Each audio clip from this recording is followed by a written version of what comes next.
Assalamualaikum warahmatullahi wabarakatuh. Kami dari kelompok 3 akan mempresentasikan hasil dari diskusi kami mengenai kerajaan Islam di Jawa, yakni Kerajaan Banten.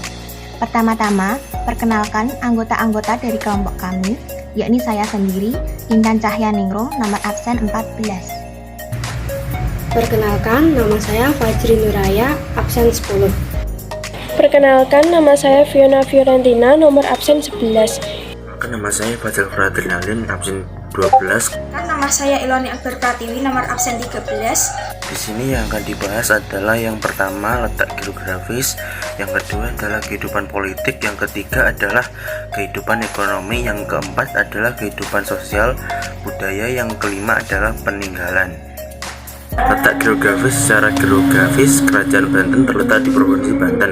Wilayah kerajaan ini meliputi bagian barat pulau, seluruh bagian Lampung, dan sebagai wilayah bagian selatan Jawa Barat. Di sini saya akan menjelaskan tentang kondisi politik Kerajaan Banten. Di samping ada gambar Sultan Hasanuddin.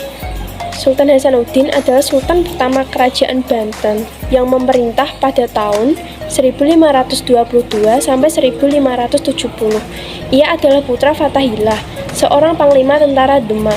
Pada masa pemerintahan Sultan Hasanuddin, Kerajaan Banten berkembang menjadi pusat perdagangan. Hasanuddin memperluas kekuasaan Banten ke daerah penghasil lada, Lampung di Sumatera Selatan yang sudah sejak lama mempunyai hubungan dengan Jawa Barat. Dengan demikian, ia telah meletakkan dasar-dasar bagi kemakmuran Banten sebagai pelabuhan lada. Pada tahun 1570, Sultan Hasanuddin wafat. Di samping adalah gambar penguasa Banten selanjutnya, yaitu putra Hasanuddin yang bernama Maulana Yusuf yang memerintah pada tahun 1570 sampai 1580. Di bawah kekuasaannya, Kerajaan Banten pada tahun 1579 berhasil menaklukkan dan menguasai Kerajaan Pajajaran Hindu. Akibatnya, pendukung setia Kerajaan Pajajaran menyingkir ke pedalaman, yaitu daerah Banten Selatan. Mereka dikenal dengan suku Baduy. Setelah Pajajaran ditaklukkan, konon kalangan elit Sunda memeluk agama Islam. Saya akan menjelaskan mengenai kondisi ekonomi Kerajaan Banten. Banten di bawah pemerintahan Sultan Ageng Tirtayasa dapat berkembang menjadi bandar perdagangan dan pusat penyebaran agama Islam. Adapun faktor-faktornya ialah 1. Letaknya strategis dalam lalu lintas perdagangan. 2. Jatuhnya Malaka ke tangan Portugis sehingga para pedagang Islam tidak lagi singgah di Malaka namun langsung menuju Banten. 3. Banten mempunyai bahan ekspor penting yakni lada. Banten yang menjadi maju banyak dikunjungi pedagang-pedagang dari Arab, Gujarat, Persia, Turki, Cina, dan sebagainya. Di kota dagang Banten segera terbentuk perkampungan-perkampungan menurut asal bangsa itu, seperti orang-orang Arab mendirikan kampung Pakojan, orang Cina mendirikan kampung Pacinan, orang-orang Indonesia mendirikan kampung Banda, Jawa, dan sebagainya. Yang keempat adalah kehidupan sosial budaya Kerajaan Banten.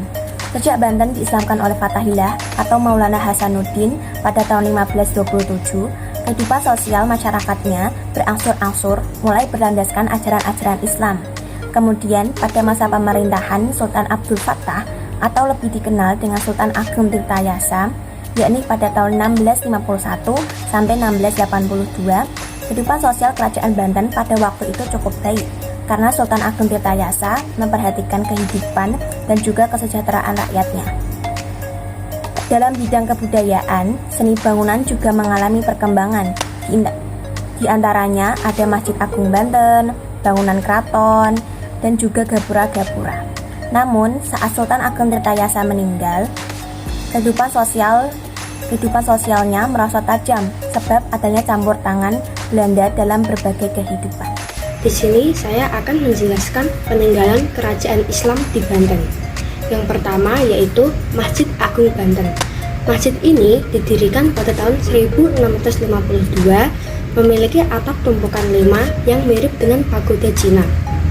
Dan masjid ini juga memiliki mercusuar. Yang kedua, Istana Keraton Kaibon. Istana Keraton Kaibon ini pada tahun 1832 telah dihancurkan atau dirobohkan oleh Belanda. Dulu merupakan tempat tinggal Ratu Aisyah, yaitu ibu dari Sultan Syarifuddin. Yang ketiga, Keraton Surawosan. Keraton Surawosan adalah bangunan yang sekarang mulai ditumbuhi rumput dan lumut. Bangunan keraton ini dahulu sangat indah dengan luas sekitar 4 hektar. Yang keempat, Benteng Spillwich. Benteng Spillwich dibangun pada tahun 1585 dan berfungsi sebagai pertahanan dari serangan laut. Yang kelima, ada Vihara Avalokiteshvara. Vihara ini tempat bersembahyangnya umat Buddha pada kala itu. Bangunan itu masih kokoh hingga sekarang. Yang keenam, Meriam Kiamu.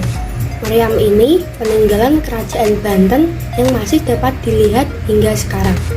Dahulu terletak di Karangantu, tetapi sekarang telah dipindahkan ke halaman museum.